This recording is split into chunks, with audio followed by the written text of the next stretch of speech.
شهدت الجزائر اليوم تنصيب أحمد عطاف وزيرا جديدا للخارجية خلفا لسلفه رمضان العمامرة.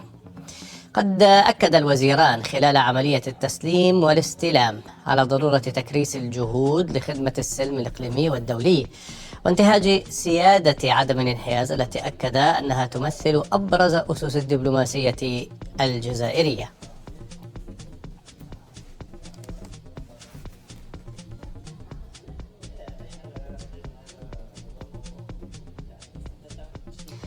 انضم إلينا الآن من جنيف أستاذ العلاقات الدولية في جامعة جنيف دكتور حسني عبيدي. أهلا وسهلا بك إلى النافذة المغاربية. دكتور حسني، التعديل الوزاري في الجزائر 6 حقائب ممكن مفهوم، لكن اسم رمضان العمامرة كان ربما مفاجئ للكثيرين من المراقبين بسبب نجاحاته عمله المميز في السياسة الخارجية وأدائه.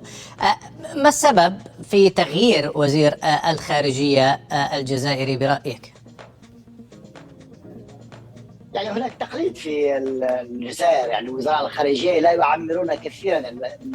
الوحيد الذي عمر هو بوتفليقة في عام الرئيس بومدين، لكن معدلات الوزراء الآخرين لا تتجاوز غالبا 5 سنوات. صحيح أن رمضان العمامرة أعطى دفعة جديدة للدبلوماسية الجزائرية بحكم أن الرجل لديه علاقات واسعة، ثم أنه كذلك اشتغل في مناصب أممية وكذلك مناصب إفريقية، عضو في مجموعة الأزمات الدولية في بروكسل، ولذلك فعلا كان هناك تناغم في السياسة الخارجية.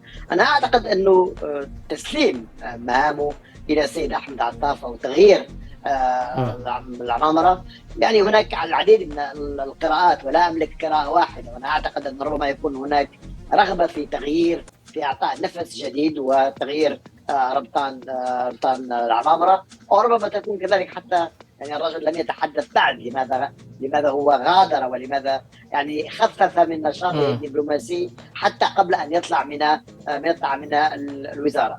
لكن رغم اختلاف الروايات حول سبب ذهاب العمامرة، ما يمكن أن نقوله أن هناك دائما على رأس الدبلوماسية الجزائرية دائما هناك استمرارية، لأن صناعة السياسة الخارجية لا تتعلق بشخص، وإنما العديد من الدوائر داخل السلطة في الجزائر.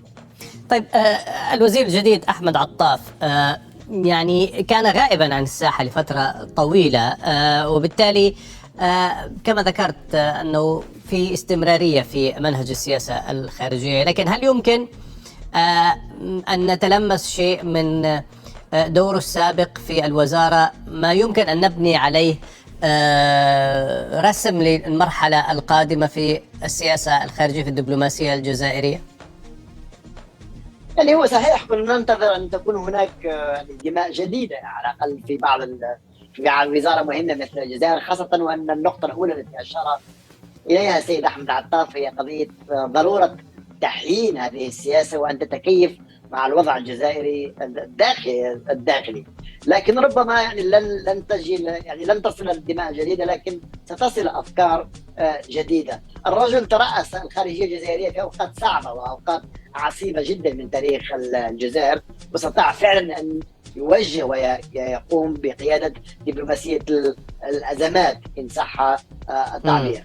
النقطة الثانية، استطاع أحمد عطاف أن يتعامل بطريقة سلسة مع رئيس الجمهورية آنذاك، رغم أنه لم تكن لديه خبرة كبيرة في الأداء الحكومي عكس تبون الذي هو في النهاية لديه خبرة كبيرة، ثم كذلك تناغم مع المؤسسة العسكرية التي لديها رأي في وضع السياسة الخارجية. وبالتالي ذهاب عطاف ذهب حتى إلى حزب معارض، وهذا الأمر الجيد الذي ننساه دائما. هو كان قريب جدا من السيد بن فليس في طلائع الحريات، ورغم أنه ذهب إلى المعارضة وأصبح مسؤول جدا، هذا في النهاية لم يمنحه ولم يمنع الرئيس من استدعائه لقيادة الخارجية، لما للشخص من أولا تجربة في كسفير، ثم كذلك ترأس كان نائب وزير الخارجية، كان مسؤول على الشؤون الإفريقية. طيب. ثم كذلك وزير الخارجية في وقت الأمين ذروان. مهم. طيب، الآن نجد أن الجزائر بعد الحرب في أوكرانيا باتت محل اهتمام أوروبي وإقليمي كبير، يعني خصوصا فيما يتعلق بثروات الغاز، العلاقة مع فرنسا أيضا. أصبح لدى الجزائر أوراق قوة أكبر في الفترة الأخيرة في نشاط في الدبلوماسية. ما هي برأيك أهم الملفات في السياسة الخارجية التي سيركز عليها وزير الخارجية الجديد؟ يعني في الكلمة المقتضبة التي يعني سمعناها اليوم، تحدث على دوائر الثلاث، الدائرة الوطنية والدائرة الإقليمية والجهوية إن صح التعبير، ثم الدائرة الدولية. أنا أعتقد أنه يستمر في قضية أنه الظرفية الدولية الآن هي الظرفية فعلا صعبة.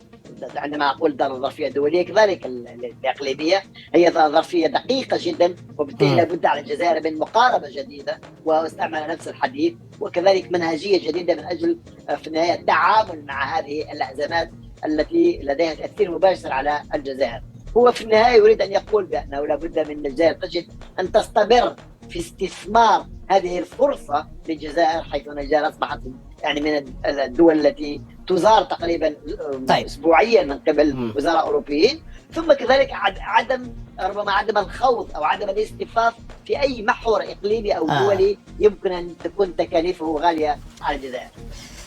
في دقيقة متبقية دكتور حسني، يعني في العالم العربي أحيانا يكون تغيير الوجوه مقدمة لتغيير سياسات بشكل مهم، يعني هل هذا مطروح، خصوصا أنه كما ذكرت حضرتك يعني الكلمة المقتضبة كانت يعني تؤكد على عدم الانحياز وعدم دخول في المحاور؟ ما توقعاتك؟